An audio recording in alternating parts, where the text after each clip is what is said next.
दोस्तों, study point B Kumar के YouTube channel में आपका बहुत बहुत स्वागत है। और आज हम इस क्लास में बिहार बोर्ड द्वारा जो इंटरनेट पर जारी किया गया था मॉडल पेपर, उसका साइंस का सेट 1 देखेंगे। अर्थात इस वीडियो में पूर्णतः कंप्लीट करेंगे, कहीं रटने की कोई ज़रूरत नहीं होगा। इस तो वीडियो स्टार्ट करने से पहले आप लोगों से एक छोटा सा रिक्वेस्ट है, यदि आप लोग अभी तक इस चैनल अर्थात study point B Kumar YouTube channel को सब्सक्राइब नहीं किए हैं तो जल्द सब्सक्राइब कर बेल आइकॉन ज़रूर प्रेस कर ले, ताकि जब भी वीडियो अपलोड किया जाएगा तो आप लोगों को नोटिफिकेशन के माध्यम से वीडियो प्राप्त हो जाएगा। तो चलिए हम शुरुआत करते हैं फर्स्ट क्वेश्चन को। फर्स्ट क्वेश्चन क्या कहता है कि पौधों में जनन अंग कहाँ पाए जाते हैं। तो पौधों में जनन अंग जो होता है ये पुष्प में पाए जाते हैं।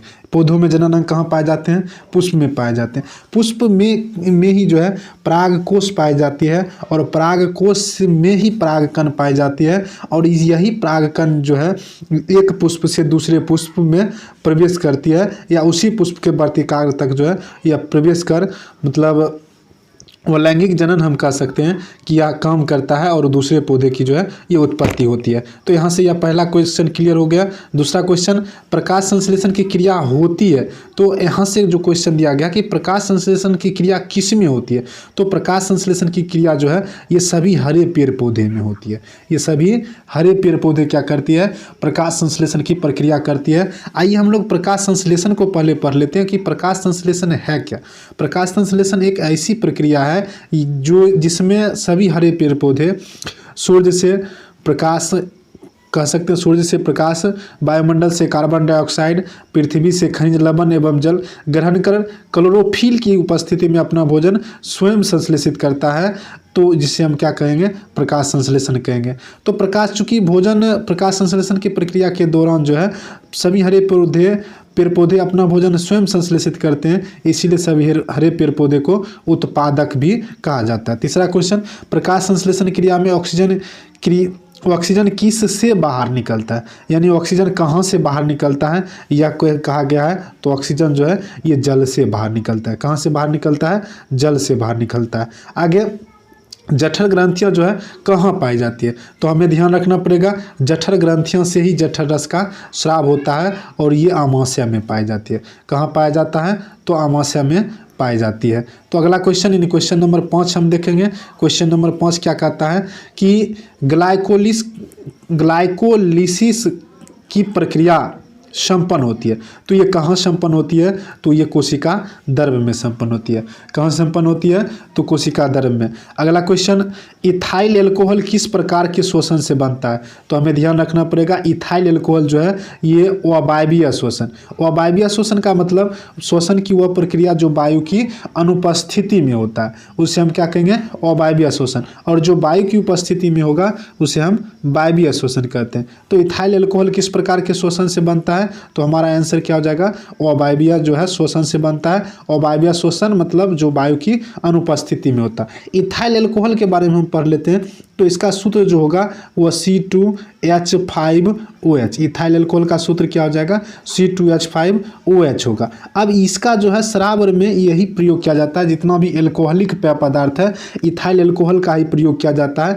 यदि इथाइल एल्कोहल के जगह पर मिथाइल एल्कोहल यानी CH3OH का प्रयोग, OH क्या है? एल्कोहलिक ग्रुप का जो है ये क्रियाशील मूलक पूछेगा ऑब्जेक्टिव क्वेश्चन कि OH किसका क्रियाशील मूलक है? तो एल्कोहल का।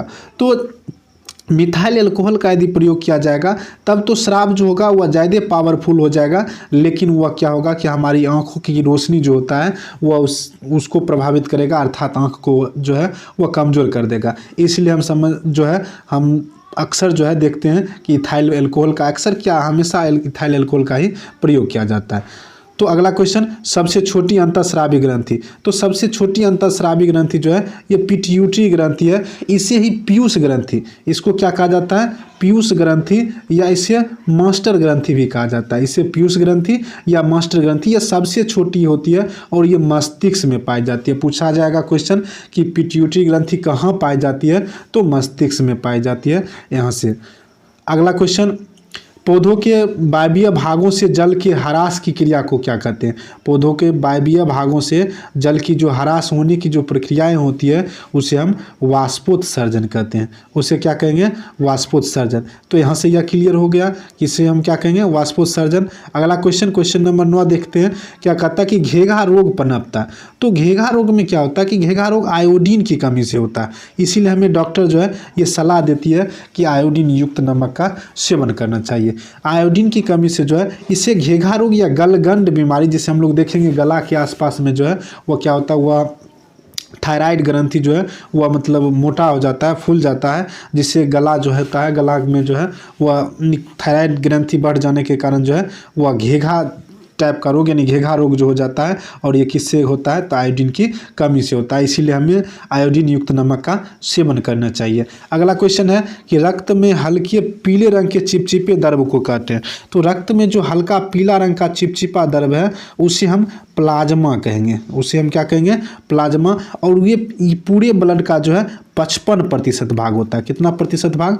55% भाग जो है ये प्लाज्मा होता है। और प्लाज्मा का 90% भाग जो है ये जल होता है। प्लाज्मा का कितने प्रतिशत भाग? 90% भाग जो है वह जल होता है। और रक्त का पूरे 55% भाग प्लाज्मा होता है। तो रक्त में हल्के पीले रंग के चिपचिपे द्रव को प्लाज्मा कहते हैं। अगला क्वेश्चन, रक्तचाप मापने के उपकरण को। तो रक्तचाप जिस उपकरण की सहायता से, जिस यंत्र की सहायता से मापी जाती है उसे हम स्फिग्मोमाइनोमीटर कहते हैं। उसे क्या कहेंगे?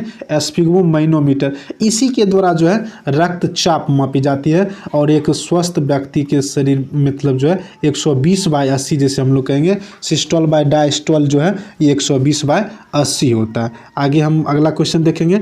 वाष्पोत्सर्जन की क्रिया पाई जाती है। वाष्पोत्सर्जन की क्रिया जो है सिर्फ और सिर्फ पौधों में पाई जाती है। वाष्पोत्सर्जन, अब वाष्पोत्सर्जन पढ़ लेंगे कि पौधों के किसी वायवीय भाग से जो है वह जल का जैसे हम लोग रंध्र के द्वारा देख सकते हैं कि जल का वाष्प के रूप में निष्कासन ही क्या कहलाता है? वाष्पोत्सर्जन कहलाता है। तो ये इसीलिए यह क्या हो जाएगा? पौध हो जाएगा। अगला क्वेश्चन नंबर 13, निम्नलिखित में किसमें खुला परिसंचरण तंत्र पाया जाता है?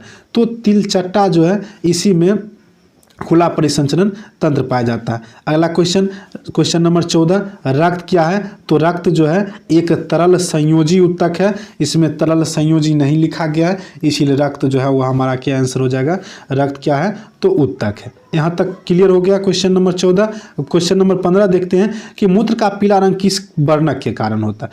तो मूत्र का पीला वर्णक जो है या पीला रंग जो है ये यूरोक्रोम वर्णक के कारण होता है। अब क्वेश्चन पूछेगा कि मूत्र में क्या पाया जाता है? तो मूत्र में जो है यह यूरिया पाया जाता है। क्या पाया जाता है?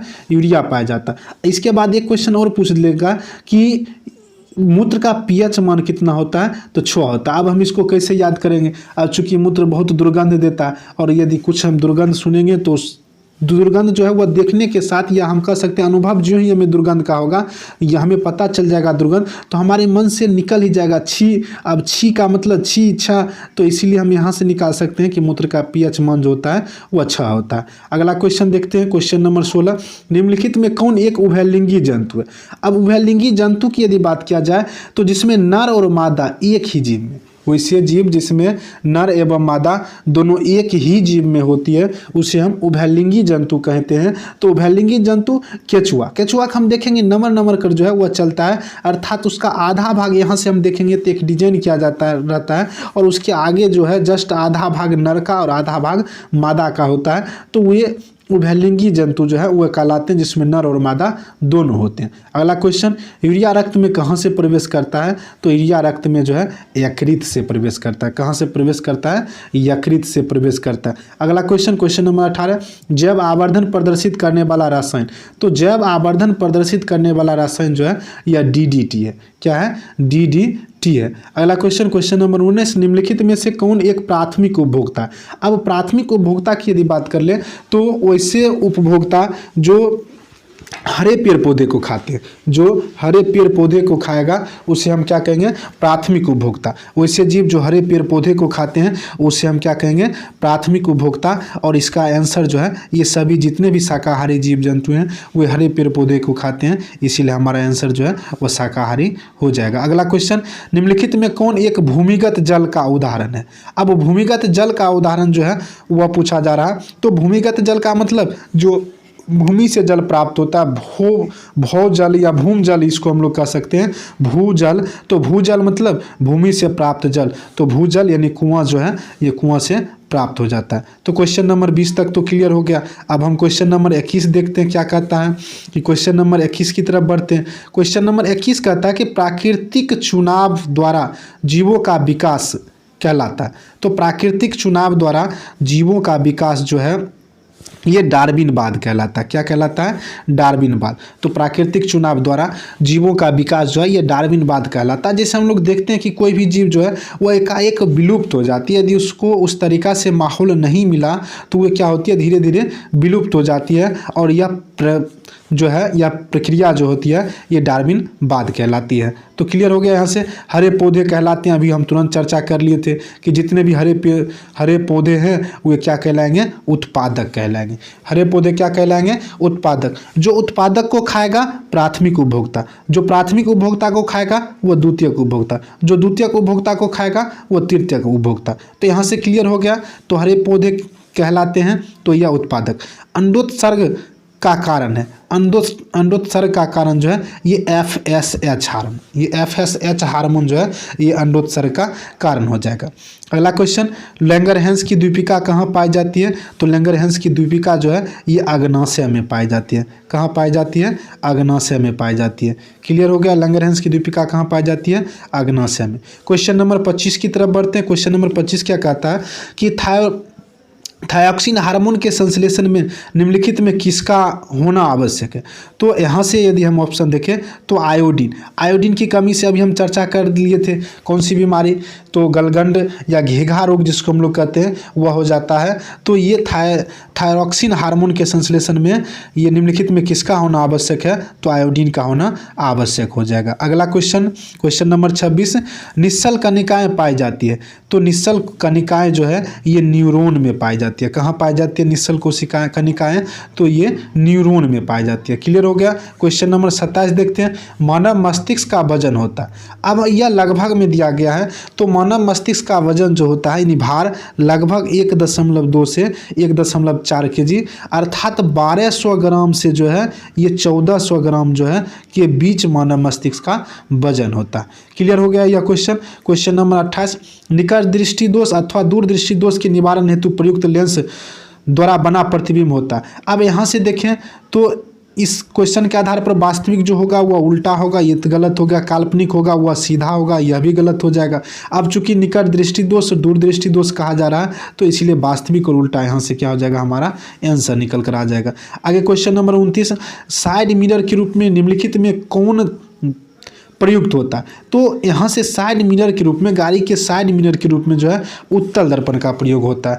अब क्योंकि उत्तल दर्पण जो है या किसी भी वस्तु का छोटा प्रतिबिंब बनाता है जिसके कारण इसका दृष्टि विस्तार काफ़ी अधिक हो जाता है, जिसके कारण चालक को पीछे की वस्तु जो है वह काफ़ी दूर तक दिखाई देती है। इसलिए गाड़ी के साइड मिरर में उत्तल दर्पण का उपयोग किया जाता है। यही कह देगा कि हजामती दर्पण के रूप में, तब अवतल दर्पण। हजामती दर्पण के रूप में पूछा जाएगा तब कौन सा दर्पण हो जाता, तब अवतल दर्पण। उसके बाद गाड़ी के हेडलाइट में तब भी अवतल दर्पण, टॉर्च लाइट, सर्च लाइट तब भी अवतल दर्पण।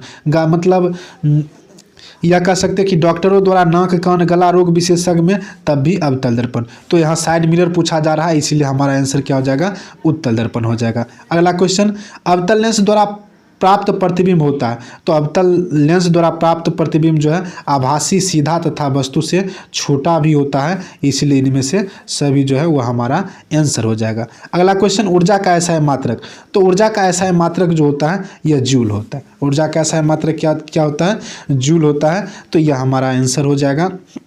आकाश का रंग नीला, आकाश का नीला रंग होता है। तो ये आकाश का नीला रंग जो है ये प्रकाश के प्रकीर्णन के द्वारा होता है। किसके द्वारा होता है, तो आकाश का रंग नीला जो है प्रकाश के प्रकीर्णन के द्वारा होता है। उसके बाद अंतरिक्ष, यही क्वेश्चन दे देगा कि अंतरिक्ष यात्री को अंतरिक्ष से देखने पर आकाश का रंग कैसा दिखाई देगा, तो काला। अंतरिक्ष यात्री को अंतरिक्ष से देखने से आकाश का रंग कैसा दिखाई देगा, तो काला। तो अगला क्वेश्चन, सामान्य नेत्र के लिए स्पष्ट दृष्टि की न्यूनतम दूरी, तो स्पष्ट दृष्टि की न्यूनतम दूरी कितनी होती है, 25 सेंटीमीटर। वही अधिकतम दूरी पूछा जाए तो अधिकतम दूरी अनंत होती है, इन्फिनिटिव होती है, मतलब अनंत होती है। अधिकतम दूरी कितना होती है, अनंत होती है, लेकिन न्यूनतम दूरी कितनी होती है, 25 सेंटीमीटर होती है। क्लियर हो गया, स्पष्ट दृष्टि की न्यूनतम दूरी बराबर क्वेश्चन जो है वह परीक्षा में पूछा जाता है। क्वेश्चन नंबर 34 देखते हैं। किसी उत्तल लेंस का फोकसांतर यानी फोकस जो है वह दिया गया है 50 सेंटीमीटर। उसकी क्षमता, तो क्षमता हमें पी निकालना है, तो पी बराबर में क्या होता है, 1/f। पी बराबर में 1/f।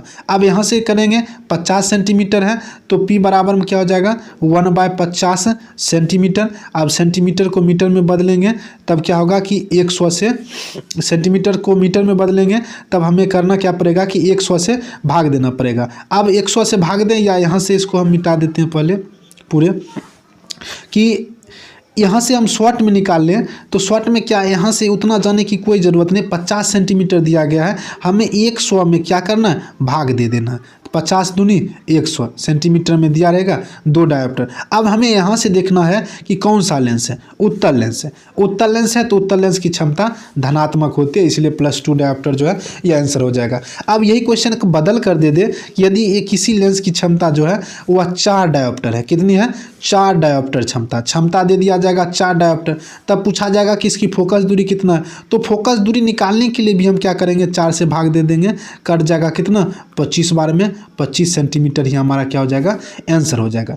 तो यहाँ से यह क्लियर हो गया कि यदि क्षमता दिया रहेगा तब भी हम फोकस दूरी निकाल लेंगे, फोकस दूरी दिया रहेगा तब भी हम क्षमता निकाल लेंगे। अगला, एक प्रिज्म कितने सतहों से घिरा होता है, तो एक प्रिज्म जो है ये 5 सतहों से घिरा होता है। तो क्वेश्चन नंबर 35 जो है वह क्लियर हो गया। क्वेश्चन नंबर 36 देखते हैं कि अभिनेत्र लेंस की फोकस दूरी में परिवर्तन किया जाता है, तो यह पक्षमाभी पेशियों के द्वारा जो है ये परिवर्तन किया जाता है। तो ये पक्षमाभी पेशियां ही हमारा क्या हो जाएगा, आंसर हो जाएगा। अगला क्वेश्चन, प्रकाश के परावर्तन के कितने नियम, तो प्रकाश के परावर्तन के जो है ये 2 नियम होते हैं। प्रकाश के परावर्तन के कितने नियम, 2 नियम। कौन कौन, आपतन कोण परावर्तन कोण के बराबर होता है, अर्थात कोण I बराबर में कोण R, यानी आपतन कोण परावर्तन कोण के बराबर होते हैं। और दूसरा, आपतित किरण, परावर्तित किरण एवं अभिलंब तीनों एक ही तल में होते हैं। अगला क्वेश्चन, फोटोग्राफी कैमरा का अभिदृश्यक होता है, तो फोटोग्राफी कैमरा का अभिदृश्यक जो है ये उत्तल लेंस का जो है वह होता है। यह क्लियर हो गया क्वेश्चन, फोटोग्राफी कैमरा का अभिदृश्यक होता है तो यह उत्तल लेंस होता है। 40 देख लेते हैं कि यदि एक किरण अवतल दर्पण पर लंबवत आपतित हो तो परावर्तन के बाद किरण किस बिंदु से गुजर जाएगी, तो परावर्तन के बाद जो है यह बिंदु फोकस से गुजर जाएगी। इसका हम पूरा फैक्ट देख लेते हैं। पहले हम एक अवतल दर्पण बना लेते हैं। अवतल दर्पण वैसा दर्पण जिसका परावर्तक सतह धंसा हो, या वैसा दर्पण जिसका बाहरी सतह स्थित किया गया। यहाँ से इसको हम जो है यह ध्रुव बना लेते हैं। ध्रुव को हम P से सूचित करते हैं। क्लियर हो गया, ध्रुव को हम किससे सूचित करते हैं, तो P से सूचित करते हैं। तो यहाँ हम P बना लिए।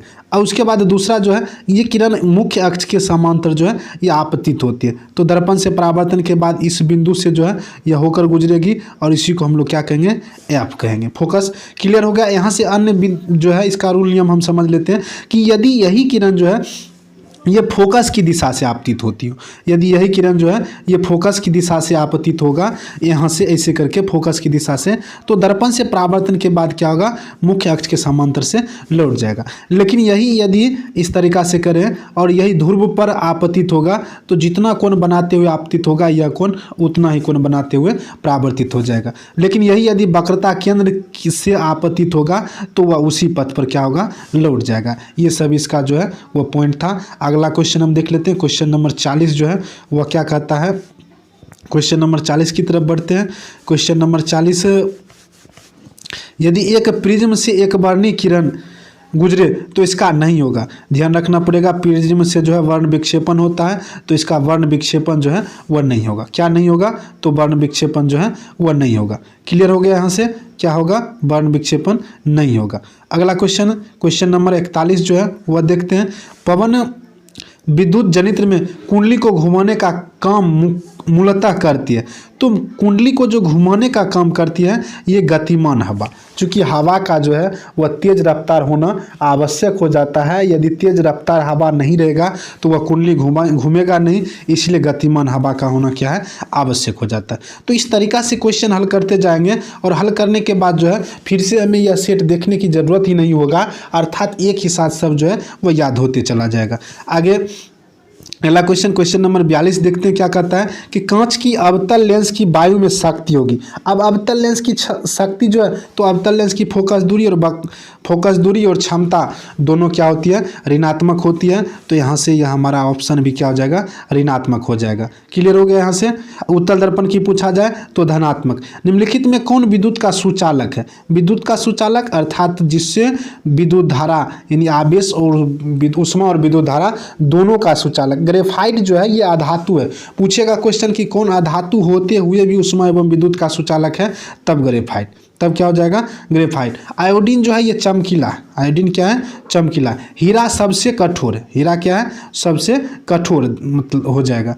अगला क्वेश्चन, वक्रता त्रिज्या 1 मीटर के अवतल दर्पण की फोकस दूरी। अब चूंकि 1 मीटर जो है, 1 मीटर बराबर में कितना, 100 सेंटीमीटर। 1 मीटर बराबर में 100 सेंटीमीटर। अब फोकस दूरी पूछा जा रहा है तो एफ बराबर में क्या होता है, r/2। तो r यानी 100/2 काट देंगे कितना बार में, 50 बार में जो है यह हमारा आंसर हो जाएगा। कितना बार में कर जाएगा, 50 बार में कर जाएगा। और यही 50 सेंटीमीटर जो है यह हमारा आंसर हो जाएगा। क्या हो जाएगा, 50 सेंटीमीटर। अगला क्वेश्चन देखते हैं।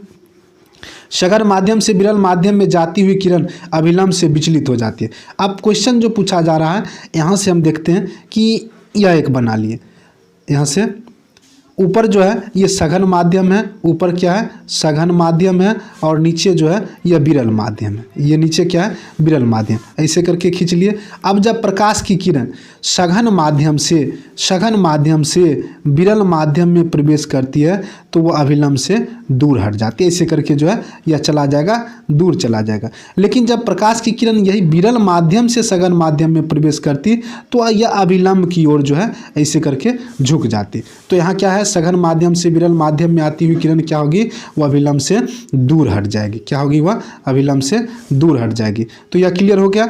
अगला क्वेश्चन, विद्युत धारा उत्पन्न करने की युक्ति को कहते हैं, अर्थात वैसा उपकरण जिससे विद्युत धारा जो है वह उत्पन्न किया जाता है उसको हम विद्युत जनित्र कहते हैं। एमीटर से जो है विद्युत धारा की माप की जाती है। एमीटर से क्या होता है, विद्युत धारा की माप की जाती है। क्लियर हो गया। यहाँ से अगला क्वेश्चन, ऊर्जा का पारंपरिक स्रोत। पारंपरिक स्रोत का मतलब हम लोग अधिकांश ऊर्जा प्राप्त करने के लिए किसका उपयोग करते हैं, कोयला का अधिकांश ऊर्जा प्राप्त करने के लिए किसका हम प्रयोग करते हैं, कोयला का। एक इस ऑप्शन पर चर्चा कर लेते हैं, बायोगैस।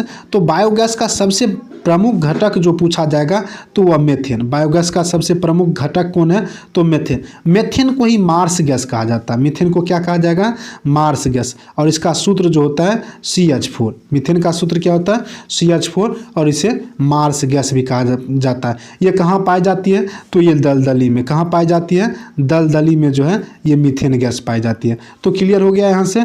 अगला क्वेश्चन, कांच की एक समांतर पट्टिका पर श्वेत किरण तिरछी आपतित होती है तो निम्नलिखित में कौन प्रथम अपवर्तन के साथ घटित होगा। तो ये प्रथम अपवर्तन के साथ, चूंकि यह कांच है तो इसलिए इसमें क्या हो जाएगा, विक्षेपण। इसमें क्या हो जाएगा, विक्षेपण। क्लियर हो गया। इसमें क्या हो जाएगा, विक्षेपण।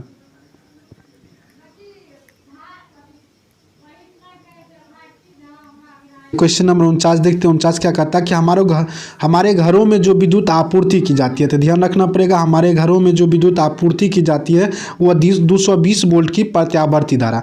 प्रत्यावर्ती धारा मतलब जिसको हम लोग AC कहते हैं। इस AC मतलब वह नहीं कि जो गाड़ियर में लगा रहता है, वह एयर कंडीशनर है, या वो एयर कंडीशन हम कह सकते हैं। या अल्टरनेटिव करंट, ये मतलब अल्टरनेटिव, C मतलब करंट। जब विद्युत धारा का प्रवाह हमेशा एकांतर क्रम में बदलता हो तो उसे हम अल्टरनेटिव करंट या प्रत्यावर्ती धारा कहते हैं। लेकिन जब विद्युत धारा का प्रवाह जो है हमेशा एक ही दिशा में हो तब उसे हम दिष्ट धारा कहते हैं। तो यहाँ से क्लियर हो गया क्वेश्चन नंबर 49। क्वेश्चन नंबर 50, जस्ता की परमाणु संख्या। तो ये परमाणु संख्या है और ये जस्ता की परमाणु संख्या कितना हो जाती है, 30 होता है। तो अगला क्वेश्चन धोबिया सोडा, ध्यान रखना पड़ेगा, इसे धोबन सोडा भी कहा जाता है। धोबिया सोडा कहें या इसे धोबन सोडा भी कहा जाता है। इसका सूत्र क्या होता है? Na2CO3 × 10H2। अब यही कहा देगा कि बेकिंग सोडा या खाने वाला सोडा का सूत्र NaHCO3, इसका क्या हो जाएगा? NaHCO3। ये सोडियम क्लोराइड या साधारण नमक पूछा जाएगा तब NaCl। फिर प्लास्टर ऑफ पेरिस या सब जो है जिप्सम, ये सभी जो है वो याद कर लेना है, या महत्वपूर्ण क्वेश्चन हो जाएगा और ये बराबर को इस परीक्षा में पूछा जाता है। आगे निम्नलिखित में कौन प्रबल क्षारक है? प्रबल क्षारक, क्षारक मतलब जल में विलय भस्म को ही हम क्या कहेंगे? क्षार कहेंगे। क्षार क्या है? तो जल में विलय भस्म जो है वह क्षार कहलाता है। प्रबल का मतलब क्या हो जाएगा? शक्तिशाली। प्रबल का मतलब शक्तिशाली, अर्थात जो जल में पूर्णतः आयनित होकर अधिक मात्रा में हाइड्रोक्साइड आयन प्रदान करता है उसे हम क्या कहेंगे? प्रबल क्षार कहेंगे या प्रबल भस्म कह सकते हैं। अगला क्वेश्चन नंबर जो है ये 53 हो जाएगा। हेमाटाइट निम्नांकित में किस धातु का अयस्क है? तो हेमाटाइट, मैग्नेटाइट ये सभी जो है लोहा का हो जाएगा, तो यानी Fe जो है वो हमारा आंसर हो जाएगा। अगला क्वेश्चन, सल्फाइड अयस्क का सांद्रण निम्नलिखित में, तो सल्फाइड अयस्क का सांद्रण जो है ये फेन उत्प्लावन विधि द्वारा किया जाता है। किस विधि द्वारा किया जाता है? फेन उत्प्लावन विधि द्वारा जो है, या हम इसमें कह सकते हैं कि फेन के रूप में जो है यानी झाग के रूप में इसको अलग कर सकते हैं। अभिक्रिया क्वेश्चन नंबर 55 देखते हैं क्या कहता है कि अभिक्रिया 2ZnO, यहाँ से देखते हैं 2ZnO, अब यहाँ से 2ZnO यानी ऑक्सीजन इसके साथ जुड़ रहा है, तो इसका मतलब इसका क्या हो रहा है? उपचयन हो रहा है। क्लियर हो गया? यहाँ हम अभिक्रिया 12 या जो है बराबर हम पढ़ चुके हैं कि विस्थापन अभिक्रिया क्या होता है, अपघटन अभिक्रिया क्या होता है, उदासीनीकरण अभिक्रिया क्या होता है। चूँकि इसमें ऑक्सीजन का जो है ये जुड़ रहा है इसीलिए।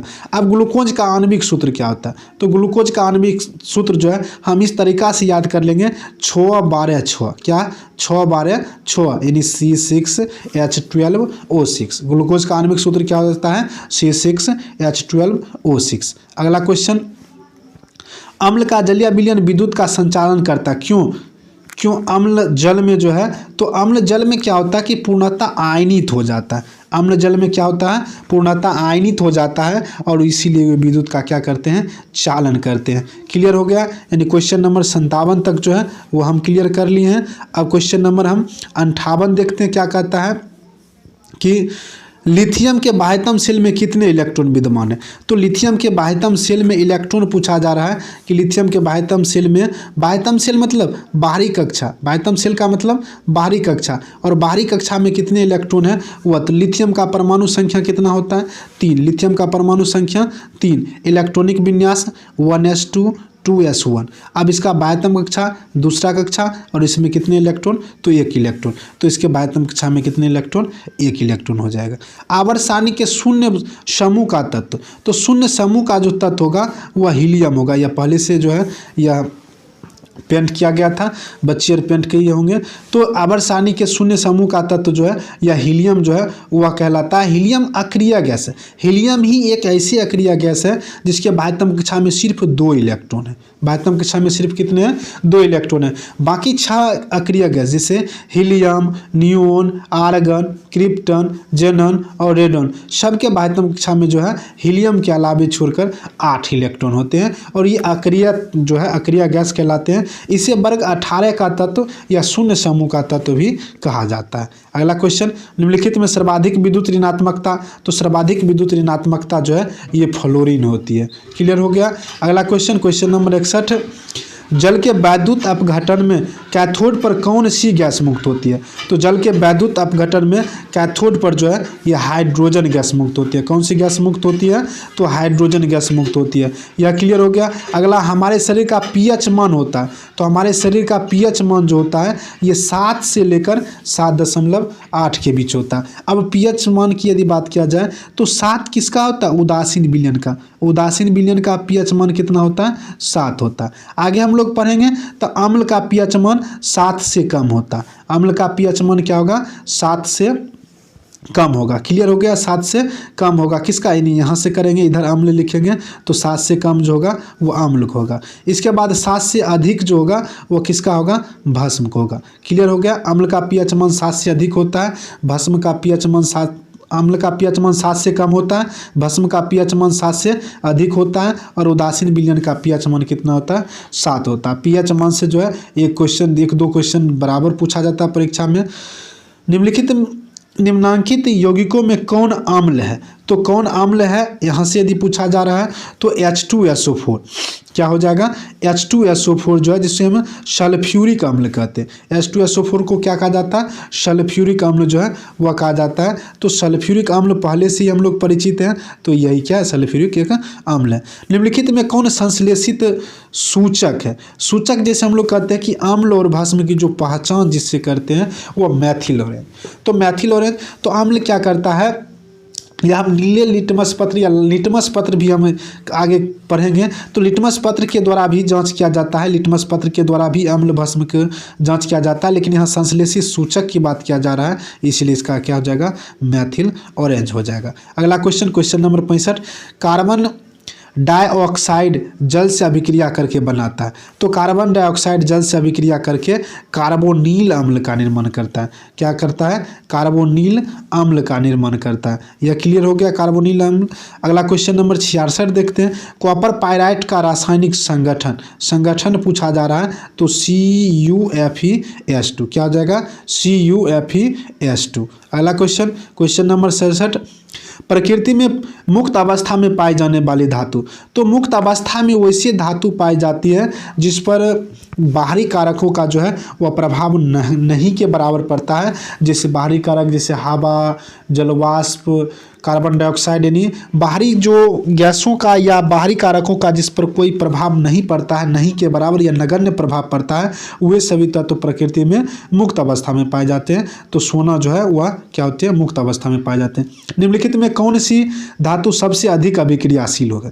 तो इसमें सबसे अधिक अभिक्रियाशील जो है ये Zn यानी जिंक जो है यह हो जाएगा। क्लियर हो गया। अगला क्वेश्चन देखते हैं, किसी अधातु के बाह्यतम सेल में इलेक्ट्रॉन की संख्या हो सकती है। तो बाह्यतम सेल में इलेक्ट्रॉन की संख्या पूछा जा रहा है, तो इलेक्ट्रॉन की संख्या जो होती है ये धातु की यदि पूछा जाए तो 1, 2, 3 या 4 तक हो सकती है, लेकिन अधातु की पूछा जाए तो 4, 5, 6 और 7। ये किसके बाह्यतम कक्षा में इलेक्ट्रॉन की संख्या होती है, अधातु के। क्लियर हो गया, अधातु के बाह्यतम कक्षा में कितने इलेक्ट्रॉन, 4, 5, 6 या 7 हो सकते हैं। अगला क्वेश्चन, पीतल निम्नलिखित में किसका मिश्रण है? अब पीतल की बात किया जाए तो पीतल से हम पढ़ेंगे इसको ट्रिक से, पिताजी। पीतल को हम क्या पढ़ेंगे, पिताजी। पिताजी मतलब पी मतलब पीतल, ता मतलब तांबा, ता मतलब तांबा, जौ मतलब जस्ता, जौ मतलब जस्ता। तो पीतल क्या है, तांबा यानी कॉपर और जिंक यानी तांबा और जस्ता का मिश्रण है। अब यह याद हो जाएगा पीतल किसका मिश्रण है, तो तांबा और जस्ता का मिश्रण है। अगला क्वेश्चन नंबर 71, निम्नलिखित में कौन समावयवी है? समावयवी की बात किया जा रहा है तो एथिल अल्कोहल और डाइमेथिल ईथर जो है ये क्या हो जाएंगे, समावयवी हो जाएंगे। क्लियर हो गए, क्लियर हो जाएगा यहाँ से समावयवी कौन है, तो एथिल अल्कोहल और डाइमेथिल ईथर। अगला क्वेश्चन 72 देख लेते क्या कहता है कि CH3OC2H5 का IUPAC नाम।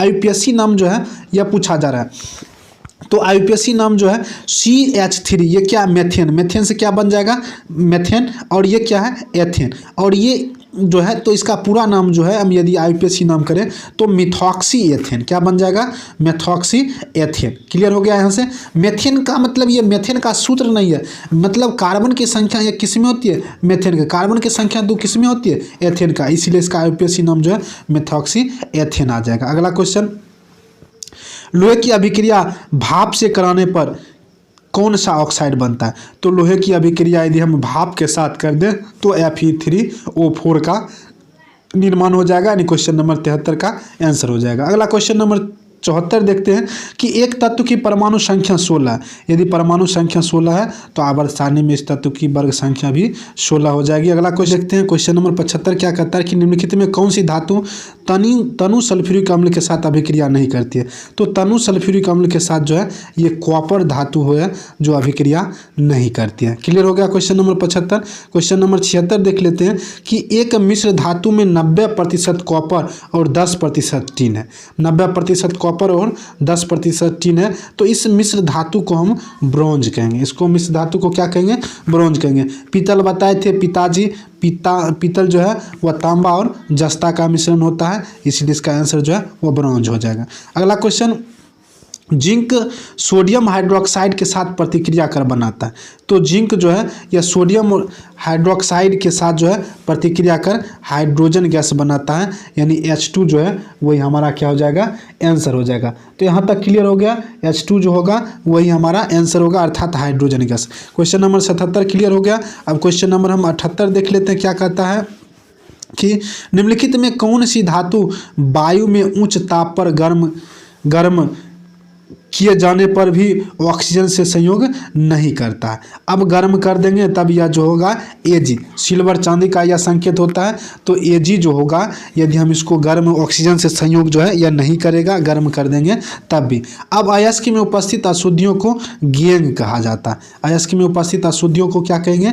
गैंग कहेंगे। अब अयस्क किसको? तो ऐसे खनिज जिससे धातुओं का निष्कर्षण सुगमतापूर्वक एवं कम खर्च में किया जाता हो, उसी को हम लोग क्या कहेंगे? अयस्क कहेंगे। अब खनिज क्या है? तो भूपर्पटी में पाए जाने वाली धातु युक्त ठोस पदार्थ खनिज कहलाती है। अगला, निम्नलिखित में किस गुण के कारण धातुओं के तार बनाए जाते हैं? तो धातु में जो है ये तन्यता का गुण पाया जाता है। धातु में आघात वर्धनीयता का भी गुण पाया जाता है। ये उष्मा के चालक भी होते हैं, कठोर भी होते हैं, लेकिन तन्यता गुण के कारण जो है इसके क्या बनाया जाता है? तार बनाया जाता है। तो किस गुण के कारण? तन्यता के कारण जो है हम कह सकते हैं कि इसका जो है यह तार के रूप में बनाया जाता है। तो बस ये आज का जो है यह 100 का मतलब यह कह सकते हैं कि साइंस का जो है ये 80 क्वेश्चन था, जिसमें मात्र 40 क्वेश्चन का जवाब देना है।